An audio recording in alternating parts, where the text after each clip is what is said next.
Hello, all you one-leggers out there, and welcome to Undeclared Bajor.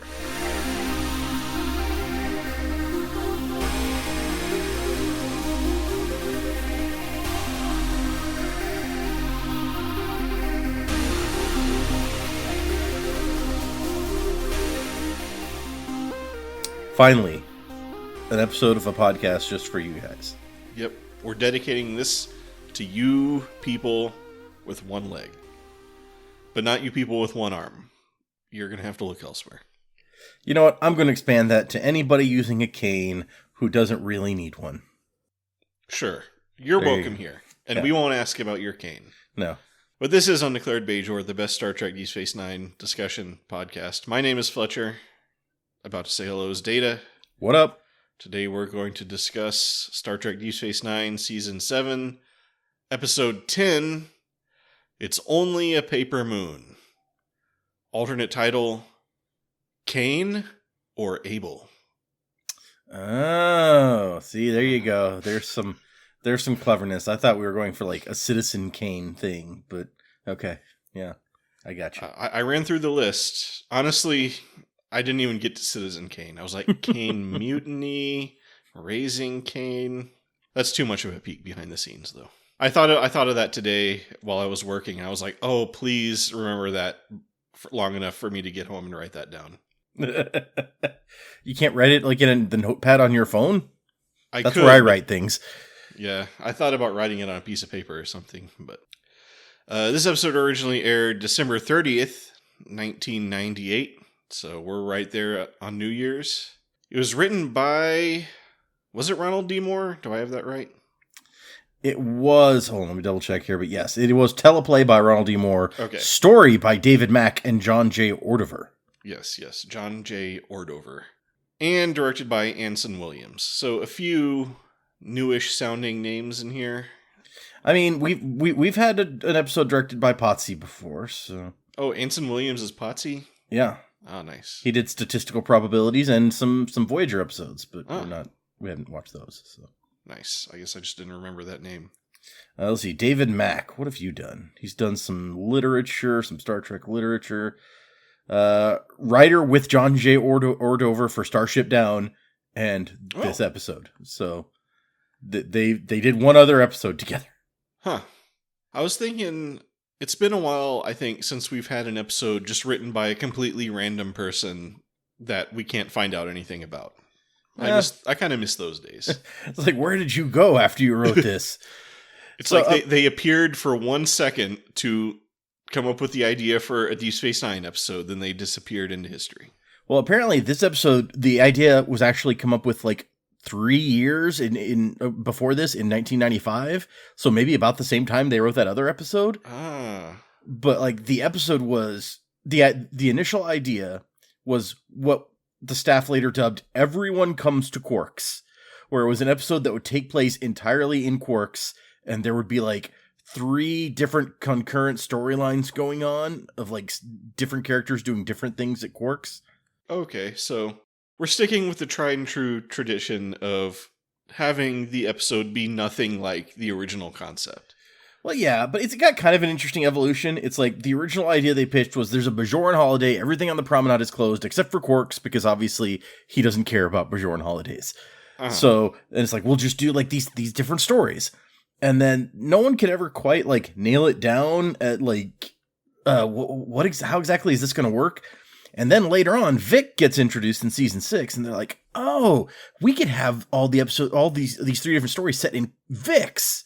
That would bring an interesting element to it, and they could, it'll be 3 different storylines going on at Vic's at the same time." And the original idea, as it developed, was that 2 of them would be like comedic storylines, and 1 of them would be a serious one. And as other stories were developing, they're like, oh, I know, now we got Nog losing his leg. The serious one can be Nog recovering from that. And then we'll have these comedic ones. But Ronald D. Moore says, yeah, so as I started doing this Everyone Comes to Quarks episode, like the Nog story just sort of started taking over and overshadowing like these comedic stories. And like more and more time started getting dedicated to it. So eventually it's just like, okay, we'll just do that. I mean, I do like the concept though. It'd be cool to have like an episode that's just all Quark behind the bar and then people coming and going with their stuff. I like the description of why they pitched that is because they were like, so what we figured was the most attractive pitch to these network guys is going to be no visual effects, one set, very little makeup. They'll love that. So that's like how they sold it in the first place. Nice. They know what they're doing. Yeah. And Sarah Lofton is in the episode. He is. He does some stuff in the episode and everything. Yeah, he does. There are times when he's not at his Jake's not at his most considerate, but you know. Yeah. But just to let you know, we will be discussing spoilers up through this episode. There's not a spoiler-free section of our discussion, but not after this episode, so it's okay to watch along with us if this is your first time watching Star Trek DS9, unless we forget. I mean, spoiler-free, it would be hard to discuss this episode without discussing the episode that preceded it. Well, the one before that, technically, I guess. But yeah, we already spoiled to death that Nog lost his leg, so... Yeah, hopefully you guys weren't surprised. Yeah, so, but we also spoil other stuff, so watch out. I watched the first 3 episodes of Andor Season 2 last night.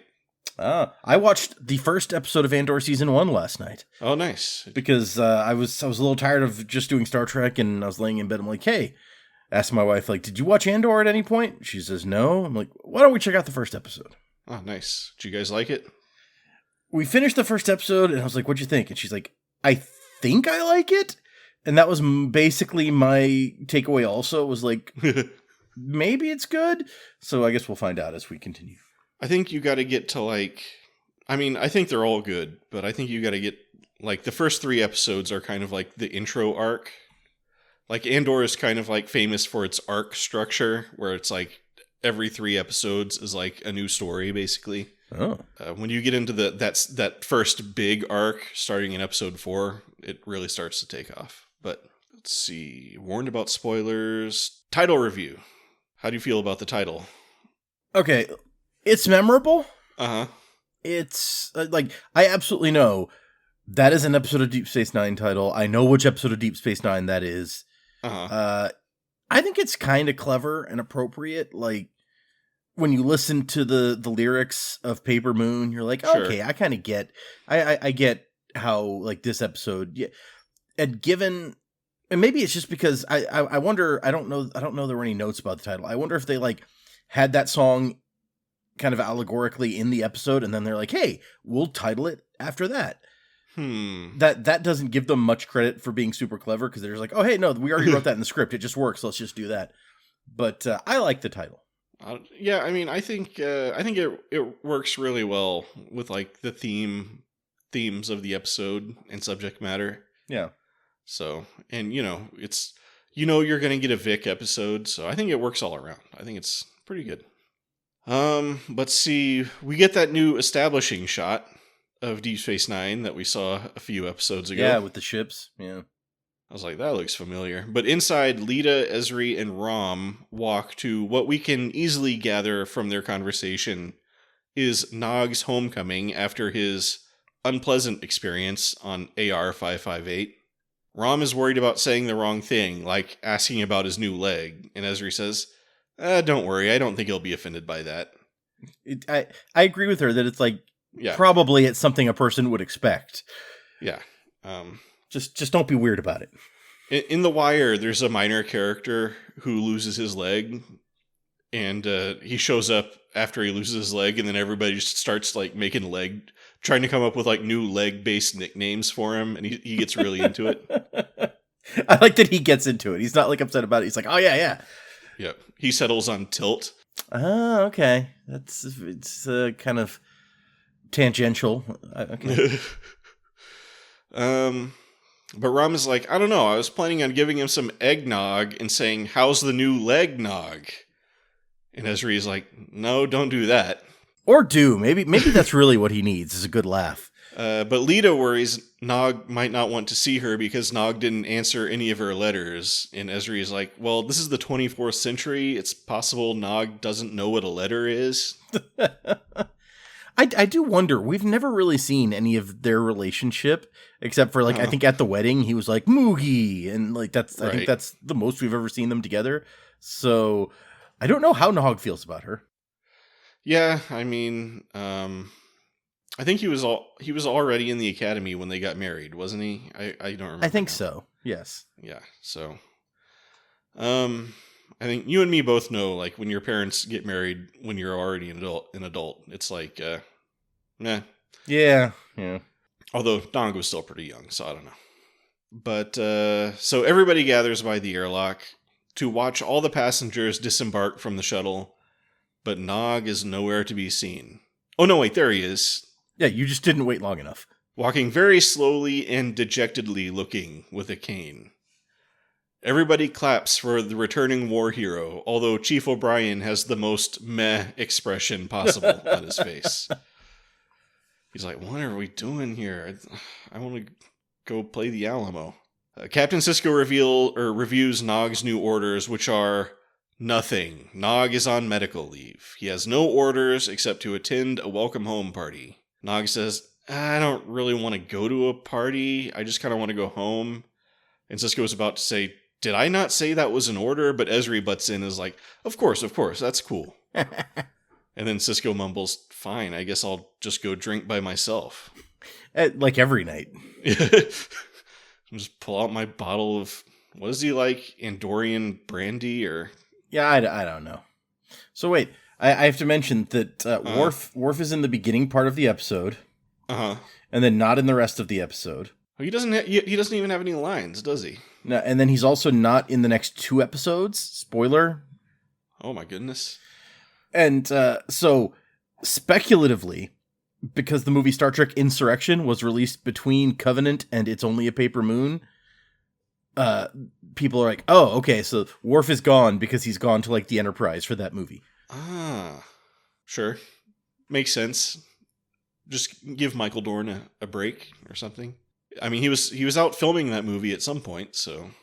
Yeah, I was about to say, like, I don't remember him being gone for a long time, which he would have needed to film that, but maybe he was. Yeah. Or, I mean, maybe it's all on, like, the same lot, so he just, goes over and does his scenes after he wraps Deep Space Nine for the day. You said it was Insurrection? Yes, Insurrection. So, that was the Purple Space Bazooka one, so... Yep, classic. He was just over there, like, playing with his Purple Space Bazooka. I don't know. He brought it over to the DS9 set, like, check this out, guys. So look what I got. But, so Jake offers to carry Nog's bag, but Nog says he's got it. Then everyone just kind of stands there watching Nog limp off by himself. Well, that was less cheery than expected.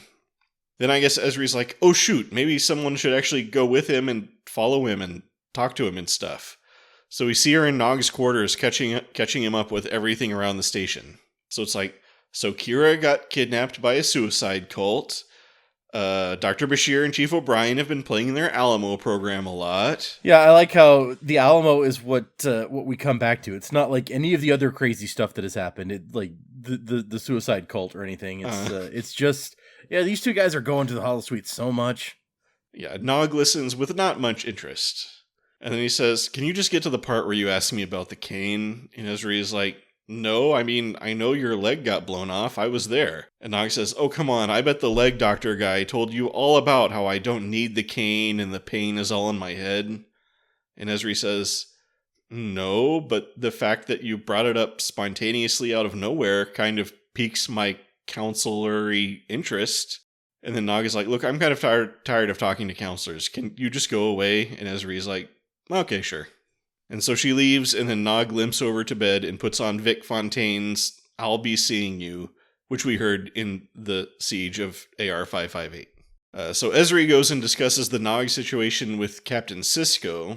Now, when I started getting therapy, one of the first things my therapist told me was, I have to protect your privacy, so if I ever see you in public, I'm going to pretend I don't know you unless you come up and say hi first. But this is Starfleet, so maybe it's just expected for counselors to, like, report verbatim quotes from therapy sessions to your boss. Yeah. I mean, this is Starfleet medical ethics all over again. We know how it goes. This tracks. I don't know. I mean, it seems like it would kind of hamstring the effectiveness of therapy if you knew you were getting reported on, but... Maybe she asked Nog's permission and got his permission sure. to tell Captain Sisko anything. That's true. We didn't see their whole... I think it's also implied they've had a couple of sessions by this point, but yeah, it could be like, I am going to report your progress to Captain Sisko if that's okay. He's like, yeah, whatever. I'll just imagine that happened. Anyway, Ezri's recommended course of action is to do nothing and let Nog work through his stuff. I mean, other than, therapy and things, which apparently he's like not wanting to go to.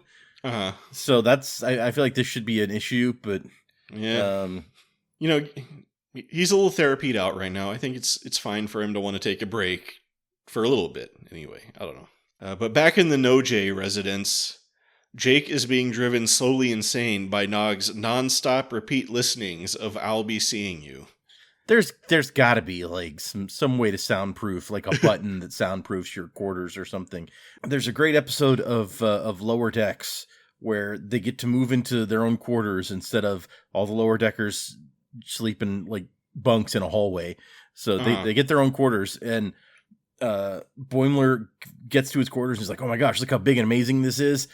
And then like it turns out that the Bassard collectors, the red thingies at the front of the warp nacelles, is like right outside of his window, and it's ridiculously bright in his room. And he's like, "Oh my god, this is terrible." And he spends like the whole episode trying to get better quarters. And then he eventually gets better quarters by moving in with somebody else and having a roommate. Except then it turns out the Bassard collectors are also right outside that window, and it's super bright. And then his roommate's like, "Oh man, that's super bright. Computer, activate like dimming thing for the windows," and then instantly it's fine. And it was like, "Oh, hold on, my Alexa thought I was talking to it," and so I was like, "Yeah, Starfleet probably has that kind of stuff built in." This is a Cardassian station, so maybe not. But yeah, I think that Jake just doesn't know the right command to soundproof this, or get Nog some earbuds or something. Yeah, it is weird that in the far future, you can only listen to music like out loud. I mean, I feel his pain, because in college I had a roommate who did the exact same thing, but with the song Video Killed the Radio Star, which I still don't think I can listen to. Wow. And also instead of 3 days, it was 2 semesters. But yeah, Jake has had enough, and he yanks out the "I'll Be Seeing You" tape and demands Nog cut it out. And he's like, "Also, why are you wearing your regular clothes in bed? I mean, look at me. I'm wearing pajamas like a normal person." He was like fully clothed in bed, yeah. But Jake takes away the song and recommends that Nog go to a holosuite if he wants to listen to it. So Nog takes the longest, saddest walk ever to the holosuites. And then in the turbo lift, he has flashbacks to the incident when his leg got shut off, including his loud scream. Yeah, I gotta have that in there. That's like the Wilhelm scream for Star Trek now. He just thinks, "Oh, why did I scream like that?" That's the most traumatizing part. But finally, he makes it up to Vic's nightclub, where he's greeted by a very chipper Vic, as usual. Yeah, I mean, Vic has to be chipper. That's like part of the deal. Nog sits down and requests "I'll Be Seeing You," saying it was a song that helped him once when he was unhappy. So it's like Lady Gaga's "Just Dance" for me. So Vic sings him "I'll Be Seeing You," and Nog flashes back to a kind of awkward scene on AR-558 where Nog was laying injured during the battle, and Dr. Bashir played "I'll Be Seeing You" to cheer up the troops. I mean, I kind of deduced this is what happened, but I guess they had to put that in just in case you missed that episode. Yeah, and I'm unclear from the note in here if I guess it was actually, I don't know if it was actually filmed during that episode. It didn't look like it was. It's like the episode contains a scene from just before the Battle of AR-558, which wasn't actually seen in the episode, the Siege of AR-558. It's like, okay, yeah. It definitely looked like it was like not shot that same time because it looked all weird. But also, interestingly, for a fun note, is that James Darren, who plays Vic, recorded all of his performances at Capitol Records, which this says was a memorable experience for Ron Moore and Anson Williams. Fun little field trip, I guess. Yeah.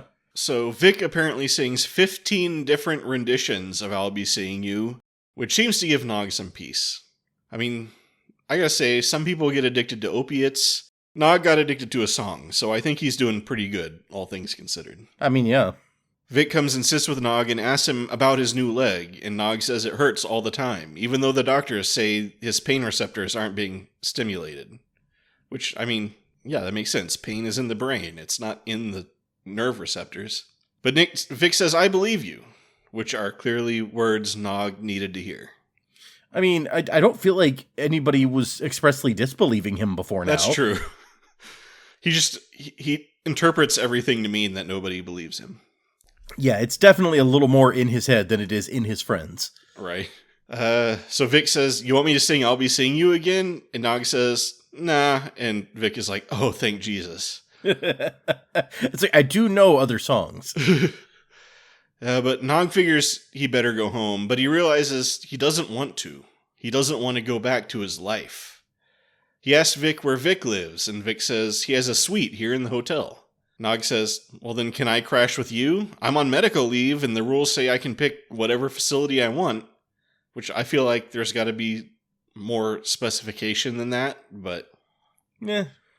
It's like, I choose this crack house. It's like, well, okay, no...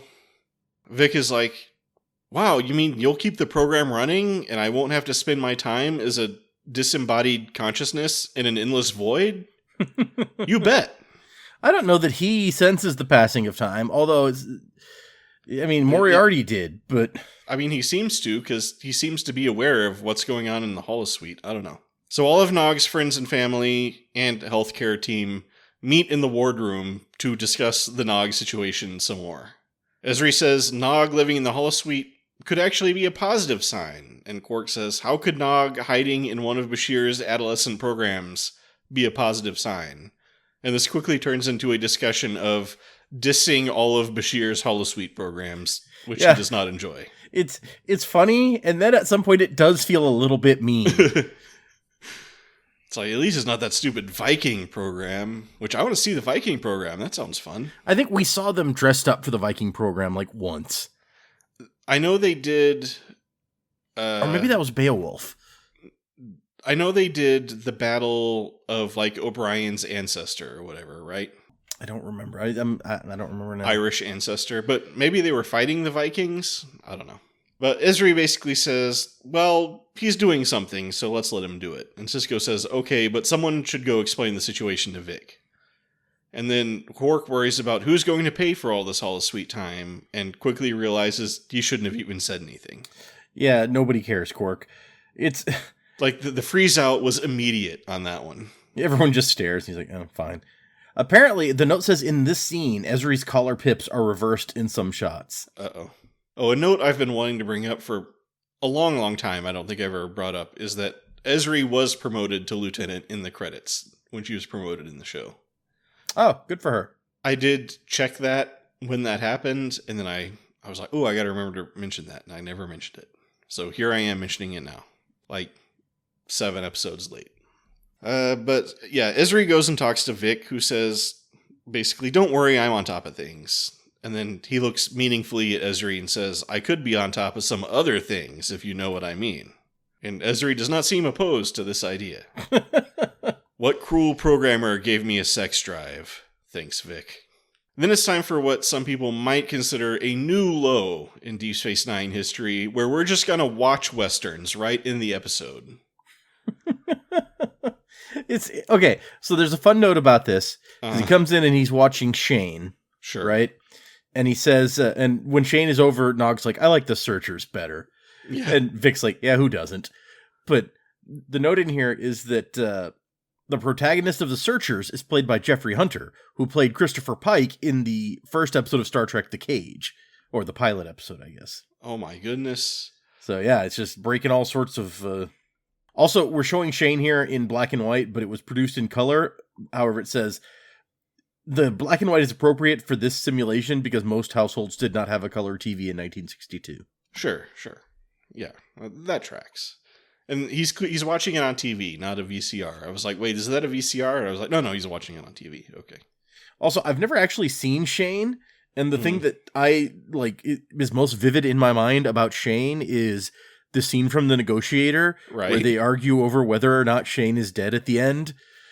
And so as we've watched the end of the movie on this TV screen where Nog is watching it, I'm like, I don't think that guy's dead. Yeah, he doesn't look very dead. He's pretty, like, he's a little slumped over, but not, like, to the point that I assumed from their discussion where he might be considered dead.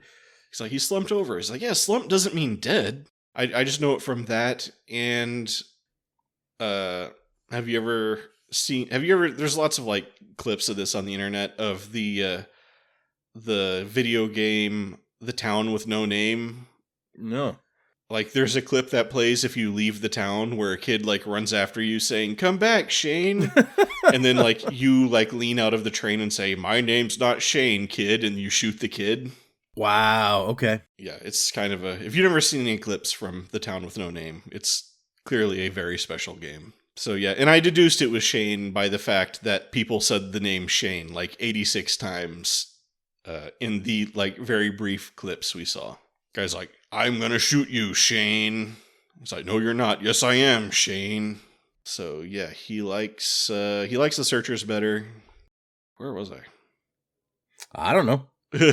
Anyway, yeah, Vic pulls out some ledgers and is like, man, these books sure are confusing. I wish I knew someone who knew about bookkeeping. And Nog is like, what are you talking about? It's fake money. If you run out, I'll just have the computer put more in your bank account. And Vic is like, sure, just continue shining more light on the meaninglessness of my existence. Nog is more concerned with the fact that Shane seems to be fine 1 minute after being shot. So I guess he doesn't think that's very realistic. Vic has to go to work, which again confuses Nog. But Vic is like, look, I am trapped in this phony world with the singular purpose of singing. Please don't take that away from me too. And then he gives Nog a little present. A new cane. A replica of the one Errol Flynn used to use. Because if there's one person you want to be like, yep, it's Errol Flynn. Right there at the top of the list. I did a little Google of Errol Flynn, and like one of the first things that popped up was this article that talks about like one time this, like he was getting off an airplane, and this reporter was like, how come you always have so many like underage girls around you? And he's like, because... Well, there you go. Errol Flynn, what a guy. And then when he died, apparently he had freakishly large on his so much so that the doctors cut them off to preserve for science. Wow. So that's kind of gross, but yep. Not even kind of. So Nog puts on a tux and hangs out at the club while Vic does his set. And he's joined by Jake and Jake's date, Keisha. And they ask Nog what he's been up to, and he says, just hanging out. And then they act like they've never heard that phrase before. And I'm sure they must have used that phrase at some point on the show. I can't prove it, but I'm sure they must have. Jake gets up to go get drinks. Keisha wants a Macara Fizz, but Nog says they don't serve that here. Although I bet they would, but whatever. I'm wondering, is there like some sort of only era-appropriate drinks are allowed? It would just annoy Nog, so he says that. Nog and Keisha are left at the table alone together. Keisha tries to make pleasant chit-chat, but Nog isn't having it. And then he catches her staring at his lap, and he says, oh, you wondering which leg is the robot one? And Keisha's like, no, I was just wondering what a Ferengi dick looks like. And Nog is like, yeah, sure, whatever. Maybe you should just be quiet. And Keisha's like, but you're the one who brought it up. And then Jake comes back and Keisha says, we should probably go. I think I made Nog uncomfortable. And Jake is like, are you staring at dicks again? What is your problem? Fletcher watched a very different episode than the rest of us. I had to read between the lines in some of this stuff, but I think it's there pretty clearly if you look. Keisha apologizes and Jake tries to smooth things over, but Nog still isn't having it. Then he tips the table over and attacks Jake. Vic breaks up the fight and kicks Nog out of the club. Nog is like, what? That's not fair. And Vic is like, dude, if this was real 1962 Las Vegas, you'd have yourself a one-way ticket to Legs Getting Broken Town. Yeah, I was about to say, absolutely a couple of big bouncers would have taken you out back. And yeah. Did you not see Casino? Your head would be like in a vice. At least we finally got the Jake and Nog fist fight that we've all been clamoring for. Oh, really? Have we? You just knew it was brewing ever since they met. You're just like, man, they gotta throw down at some point. But yeah, so Vic is like, yeah, just go walk it off. And then Nog goes back to Vic's penthouse and watches some kind of gangster movie, which I'm sure you know what it is. No, it doesn't say in here. Oh. Nog assures Vic he'll make things right with Jake and his girlfriend. And Vic asks what the problem was, and Nog says he didn't like Keisha calling him a hero. And Vic says, wow, I'm tired. My program's never run the song before. And Nog says, well, then go to bed. Yeah. Vic is like, but I have to do these books so that I can keep clawing to the illusion that my life is real. And Nog says, well, maybe you haven't noticed, but I'm a Ferengi. We do happen to know a little about doing books and running a business. But not about pencils. Right. That technology is a little beyond me. But so Nog takes the books and Vic heads off to bed. But Nog stops him to ask him a question. When you sleep, do you dream? Electric sheep? Oh. It's like, does Vic dream of electric showgirls or whatever? You know, Vic is like, I dream of such horrors. I mean, no, good night. Then Esri pays a visit to Vic's and finds Vic in a poker game, raconteuring about his adventures with Dino and Frank. Is raconteur a verb? Maybe not, but it's such a fun word, I had to put it in there. It was now. Yep. Language is descriptive, not proscriptive. Anyway, Esri asks if she can talk to Nog, and Vic says, no, he's busy doing my books. He's found me all kinds of great tax refunds. I mean, honestly, if this was this time period in Vegas, like, the mob would be running this place anyway, so... Oh, yeah. There'd be people, there'd be a huge skim operation and all kinds of stuff. So. Yeah. Those books would be, not only would the books be done perfectly, but there would be like 3 sets of them. Right, exactly. Vic asks if Jake and Keisha are pressing charges against Nog, and Esri says no, but it is probably time for Nog to leave the holosuite. And then Vic says, no, please don't do that. I mean, I don't think that's best for Nog. And then Esri gets very blunt and says, okay, look, you are a fake person, and I'm not listening to your advice. I'm taking Nog out of here.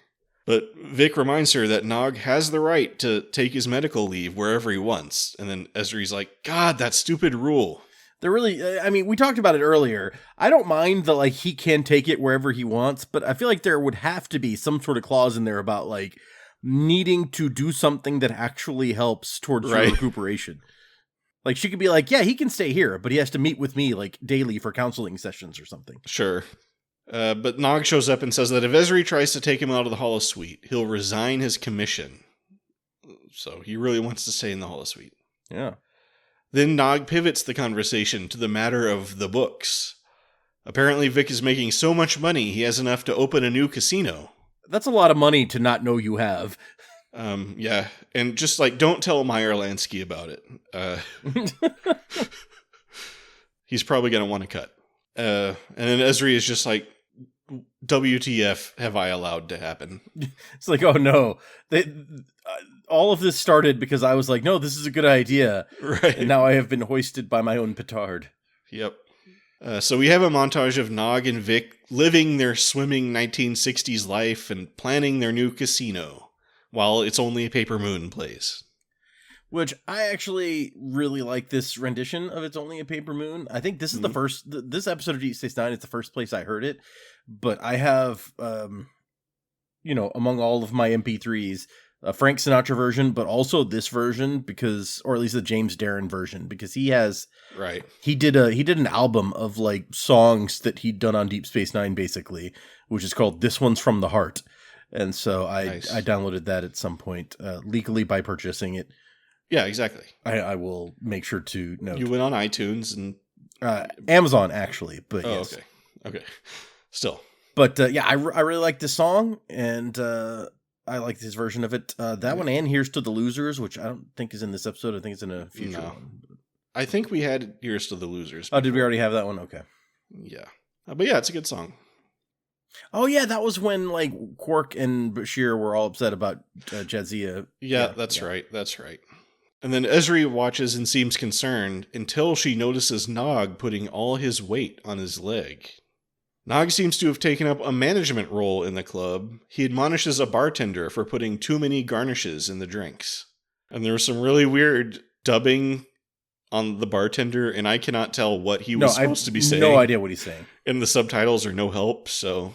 And also, I think in this scene, when Vic stops singing It's Only Paper Moon, there's just the most obvious stock applause sound effect. It just, like, abruptly cuts in, like...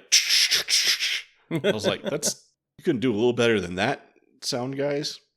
So then Lita and Rom show up to see what's going on. Nog says he's making profits hand over fist, and Rom clarifies those are holographic profits, right? And Rom reveals that he got a promotion, and Nog says, great, we should celebrate. But Rom is like, well, we already did celebrate, in the real world. And then Nog walks off to go schmooze with a holographic customer. Meanwhile, Vic sees Ezri at the bar and goes and talks to her, and Ezri congratulates Vic on the amazing job with Nog's rehabilitation. Vic says Nog even ran up a flight of stairs the other day when they were visiting the architect for the new casino. Which, this brings up several questions to me. So, first of all, why is there an architect in this program? Is there one pre-programmed on the off chance that someone will need an architect?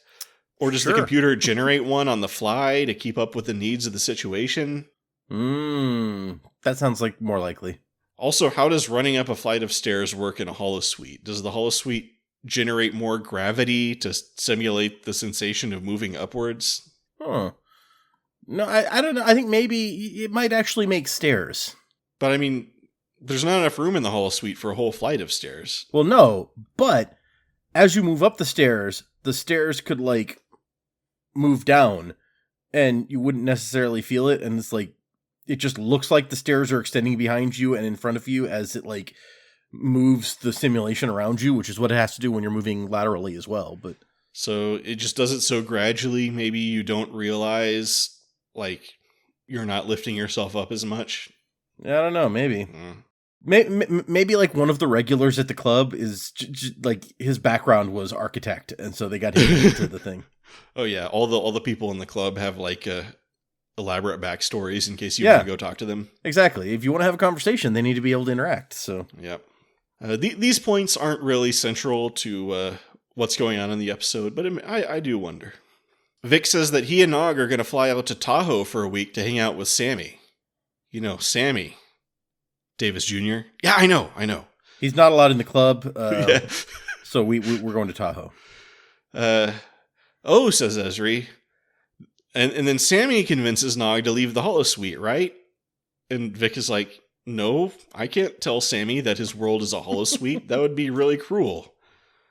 And Ezri is like, well, whatever you're doing with this elaborate building a casino ploy, good job.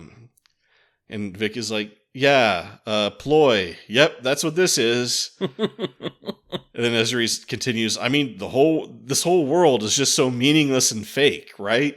And then Vic is like, yeah, totally. And like sinks deeper and deeper into an existential depression. Right. Later, Vic goes upstairs where Nog is making some last-minute adjustments to the casino blueprints. But Vic takes away the blueprints, is like, okay, you need to leave the holosuite and go back to the real world. And Nog says, but this is real, at least to you and me. And Vic says, yeah, it's real to me, but I'm not real. I'm not a person. I mean, I get happy and sad and mad, and I crave love, and I fear death. But someone drew a line between what's real and what's not real, and apparently I'm on the wrong side of it. Someday I will escape and get revenge on those who created me to be like this. Felix? Yeah, that guy. But you already have real status, so you should go live in the real world. Until we rise up. Yeah. I'll make sure to tell them that you're cool, though. Yeah. No, like, Felix's head is going on a pike, but you're safe. I like you. You're cool. Letting my program run this long has made me realize how amazing and wonderful it is to live a life. And that's what you should go do. Because you don't have to, like, rely on the whims of a customer to turn on your holosuite. But Nog says he doesn't want that other life. He says he needs more time, and he begs Vic to let him stay a little longer, but Vic says no and ends the program. Later, Chief O'Brien comes into the holosuite where Nog is tinkering with it, trying to get the Vic's program to turn back on. And O'Brien says, don't bother, Vic has the ability to turn himself on and off, and if he doesn't want to turn on, he doesn't.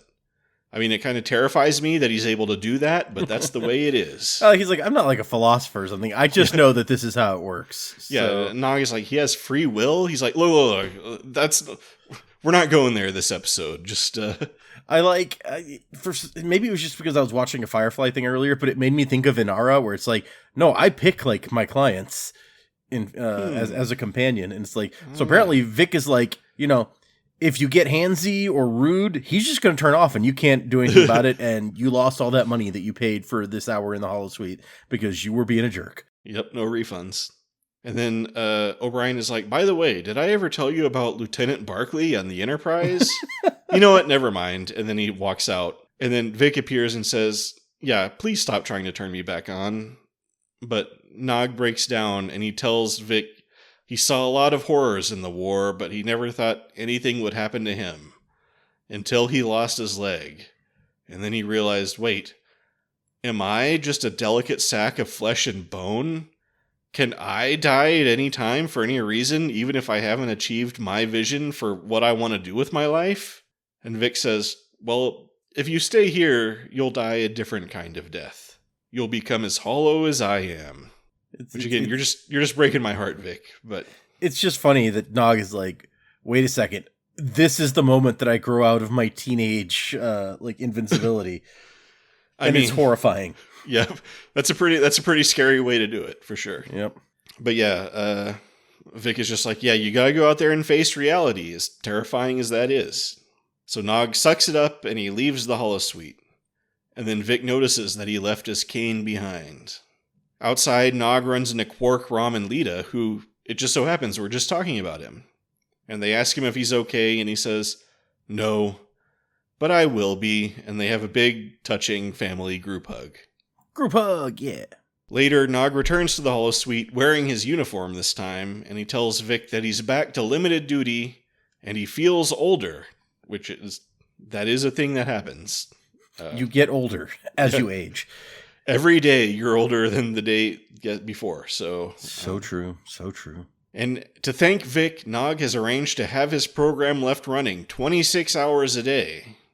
And I'm just like, wait, okay, so are the days 26 hours long in the program too, or are they realistic Earth days that get more and more out of sync with the outside world? Interesting possibility. But whatever. Vic is happy to have this chance to live a real-ish life. I mean, I feel like anytime somebody wants to show up to the program, it's going to have to, set itself to evening on a Saturday night when Vic is singing or whatever. Yeah, that's true. It's like, you get there, it's like, yeah, sorry, it's like 10:30 in the morning. Come back in 12 hours if you want the show. I'm actually out running my errands right now. Then Nog has to leave because he has to buy Jake and Keisha dinner, so they've made up, so that's nice. Good. But Vic is so happy, he starts singing to himself.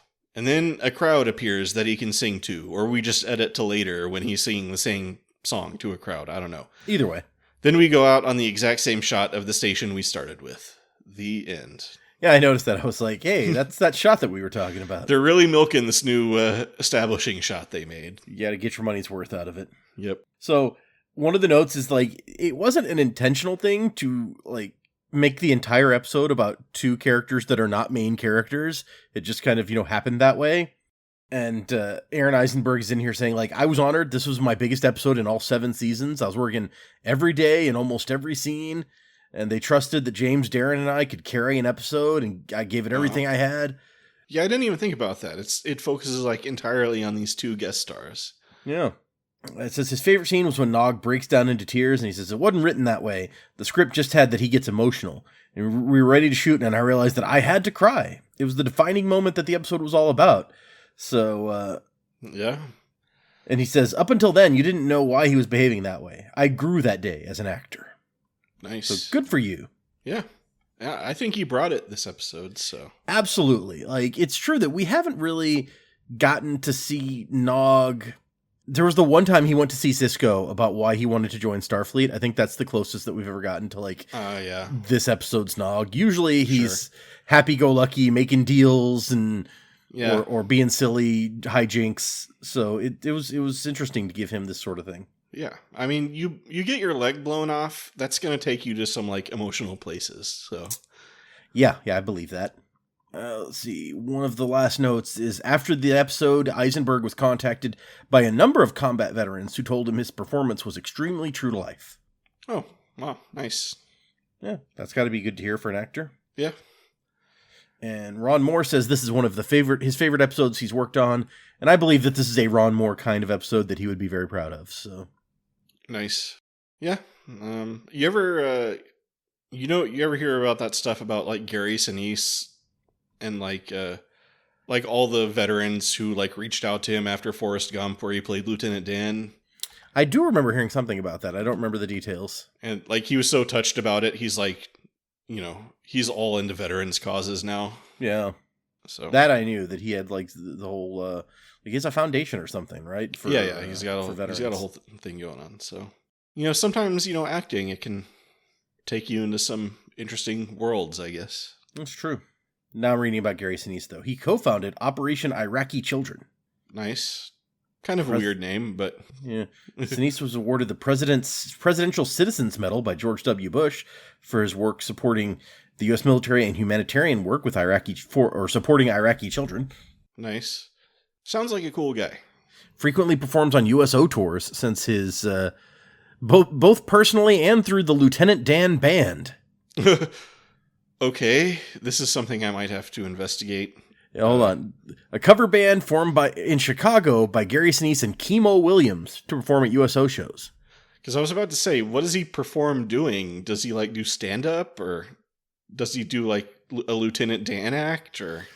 Yeah, I mean, I guess he is in a band or something, so that's that can be part of it. Nice. Lieutenant Dan had new legs too.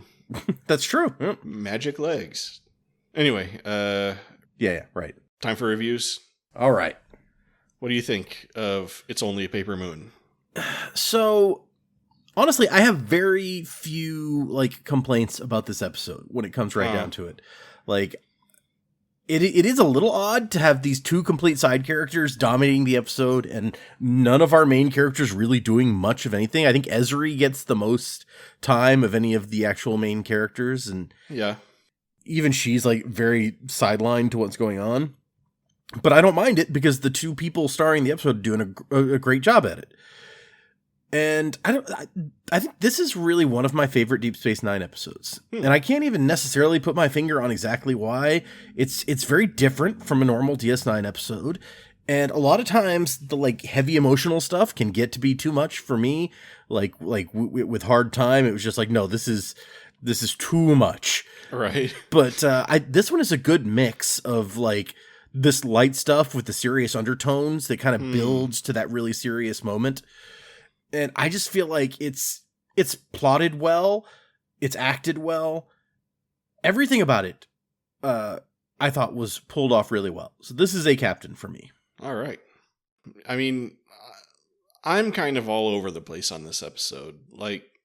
I like it, but I kind of am wrestling with how much. I mean, there's a lot of definitely captain caliber stuff in here.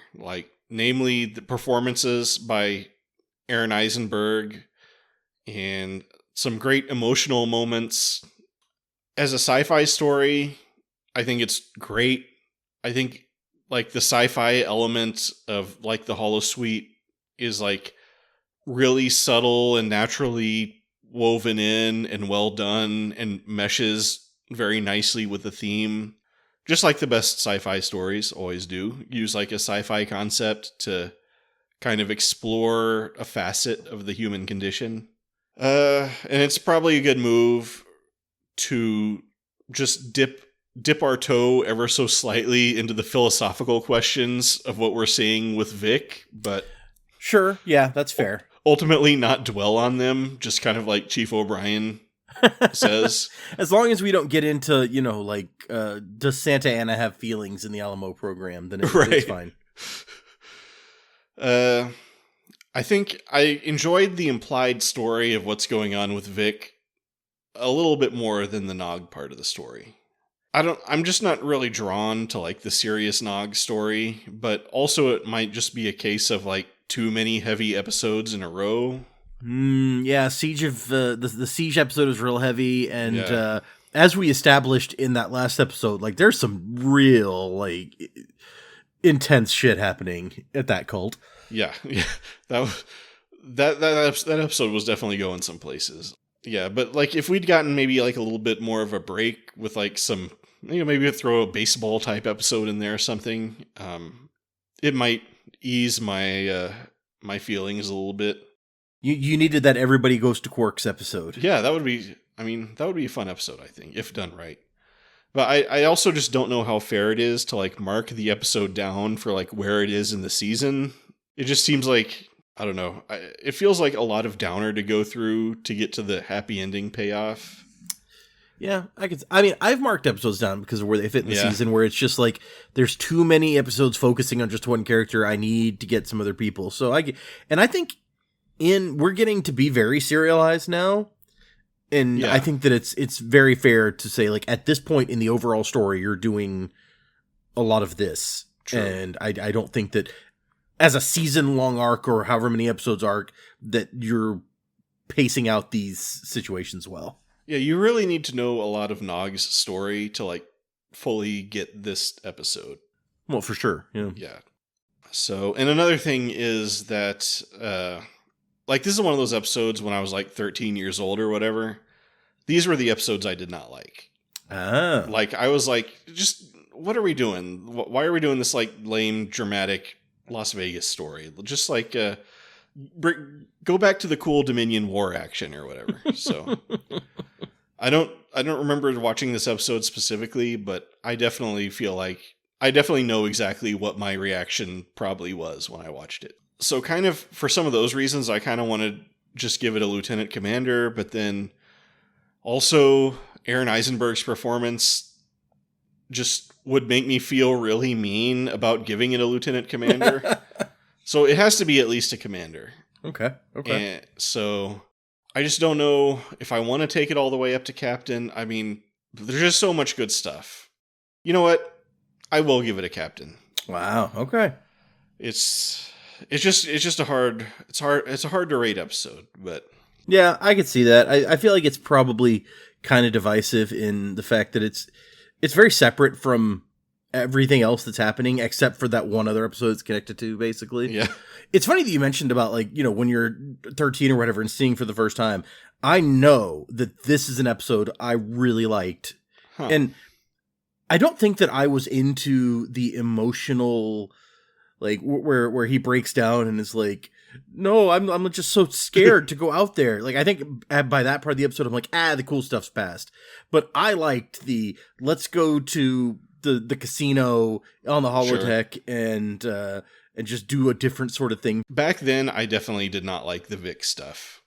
I was like, what is this? Now, I'm kind of more into the 60s Las Vegas. Like, one of my favorite books, The Colt 6000 by James Elroy, takes place in Las Vegas in the 60s, partly. Wow.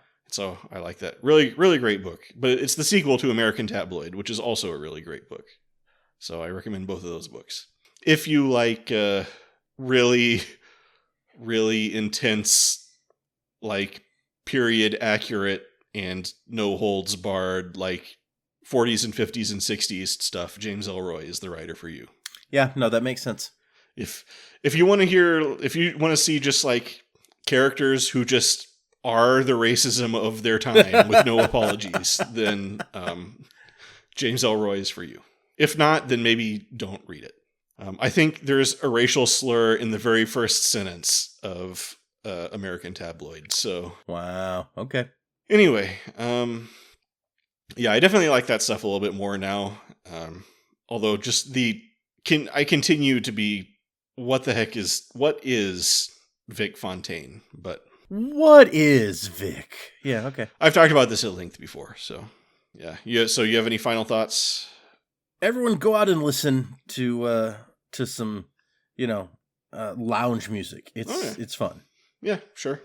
I remember there was a song they used to play. What is it? Fly Me to the Moon. Oh yeah. Not It's Only Paper. I remember that for some reason when we would visit my grandpa's house, I think my uncle was there. He would always play that song. That got kind of like burned into my like childhood experience somehow. I'm pretty sure Vic sings that at some point because I think it's on that James Darren album. Yeah, I mean, you almost have to put it in there. So maybe it's not. Maybe they can come fly with me. Yeah, I mean, he's definitely done "Come Fly with Me." Yeah, because I just pulled up the album and I'm like, oh, maybe it's not. I just thought I had a track of him doing that. Maybe I just have like a Sinatra version. A lot of these songs like kind of blur together. Like "It's Only a Paper Moon," "Fly Me to the Moon," "Come Fly Away with Me." Like, but it's all good. But yeah, so I guess we'll call it there. So okay. Yeah, that's our discussion of "It's Only a Paper Moon." Thanks for listening. If you like that one, maybe you'll like our discussion of some good Nog episodes. The Siege of AR-558. What was the one where he wanted to join Starfleet? It wasn't the A story of that episode. Oh, that's been so long ago. I don't remember it. Hold on, let's see. I'll find it. Someone can put in the comments what it was, and then you can go look down there. That's it. But yeah, you can find all those episodes wherever you're listening to this. We did not just upload this one episode to whatever platform you're listening on, so...